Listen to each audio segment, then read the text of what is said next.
You know, when I look around at all the entrepreneurs who are grinding it out, spending 70 to 80 hours per week growing their business, you have to ask yourself the question, at what cost? Hi, my name's Tim Uchuk, and in this podcast, we're going to be exploring the tools, tactics, and strategies for crushing it and scaling your business without making the ultimate sacrifice of your time and freedom.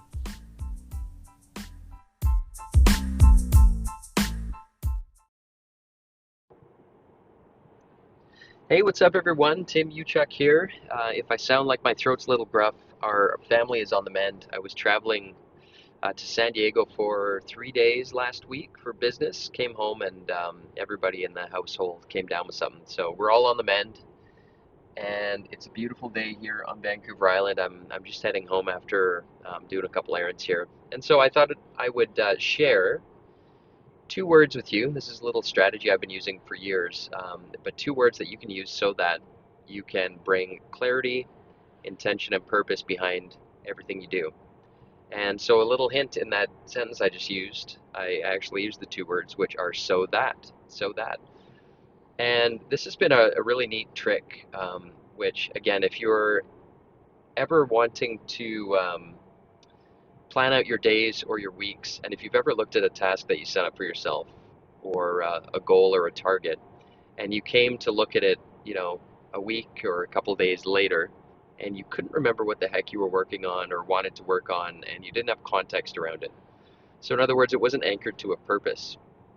And so when you write out things that you want to get accomplished, so tasks or activities for yourself or goals for yourself, if you tack on so that to how you write it out, you're going to be anchoring whatever it is you want to accomplish to a purpose or the benefit behind what it is you're doing.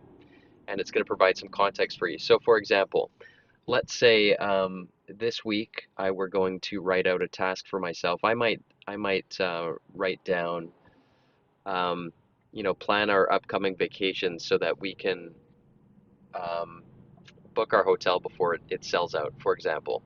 So by ensuring that we use so that in that statement, it's gonna tie purpose behind what it is we want to accomplish, or in other words, the importance behind it. And the same is true if you're delegating or working with your team. There are so many different ways of interpreting when you're writing down something that you're delegating or assigning, and when you add so that to the description of the task that you're using. And we use within our coaching program, we use Trello, but it really doesn't matter. Whatever you're using, when you're describing and defining the tasks or the assignments, add so that in order to give them purpose and a little bit of an overview of what it is they're working on and why. What's the meaning behind it? Because when you do this, when you tie it to a benefit, they're able to view it almost through the lens of the owner, and it gives them context to make the right decision. So using it when delegating, using so that statements when you're planning out your weeks and your days so that you can have context, right? So that's one way to use it. The other way to use it is in your marketing.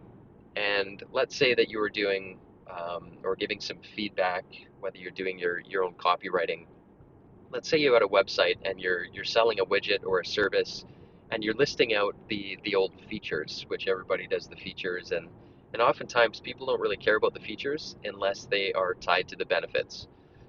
So for example, what's one that comes to mind? Well, in our coaching program, one of the features, one of the things we teach is we teach a repeatable weekly agenda that you run with your leadership team, so that you can eliminate 90% of your weekly meetings. So all of the fires and everything that would come out or come about if you don't have this meeting with this strict agenda um, are going to just tack on wasted time and hours into your weeks.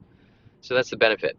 So learn this weekly meeting agenda so that you can eliminate 90% of the unnecessary meetings and save boatloads of time in your business each week. So by tagging it on to, if you're doing copywriting or any of your marketing materials, try writing out your features in such a way that you're tacking on the benefits by using so that.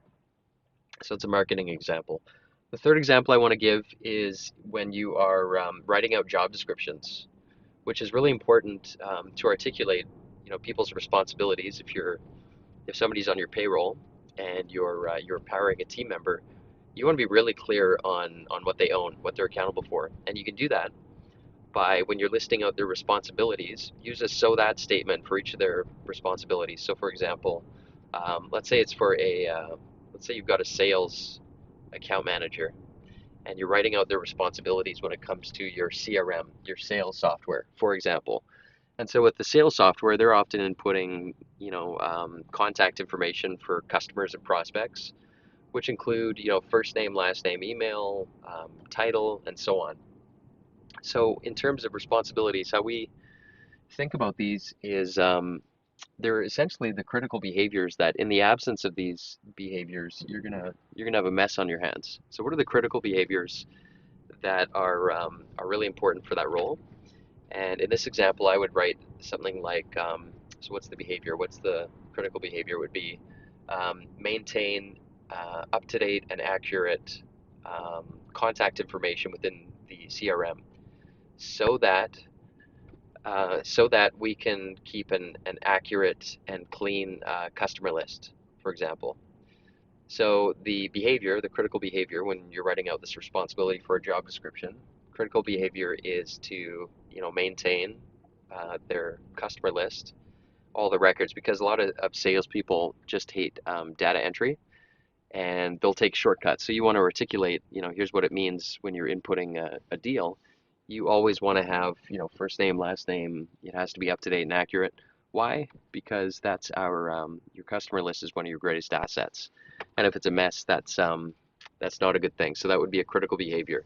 And so you want to embed the so that statement so they understand the purpose behind the behavior.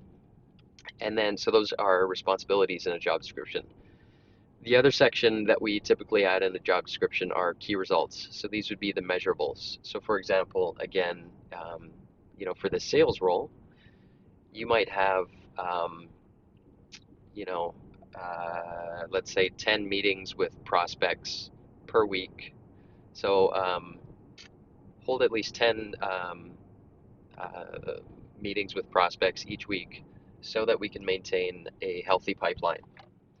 So not only do you have the measurement, the target, the key result, but you've got the purpose behind it by tacking on the so that, so they understand, okay, why do we need to have 10 meetings per week with prospects or with our A list, with our customers, so that we can maintain and nurture our client relationships.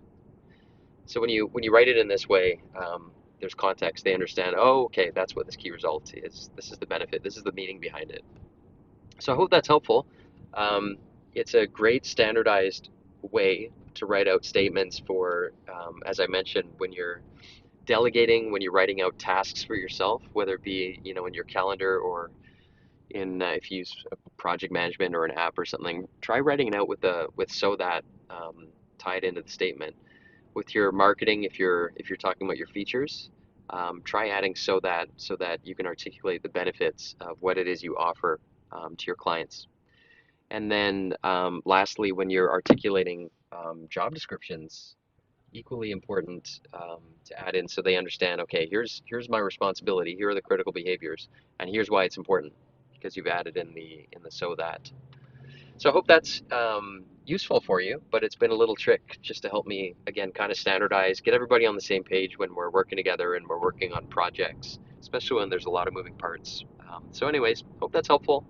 I am almost home here, and I will catch up with you guys soon.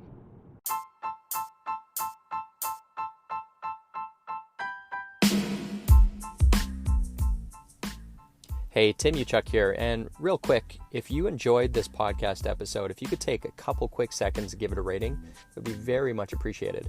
And secondly, if you're looking for more tools and strategies on how you can crush it in life and business, just head on over to bookwithtim.com, where I've put together a free case study which shows you how to unlock unprecedented freedom today by using the 2 power levers. Just head on over to bookwithtim.com. Until next time, wishing you success and freedom in your business. Cheers.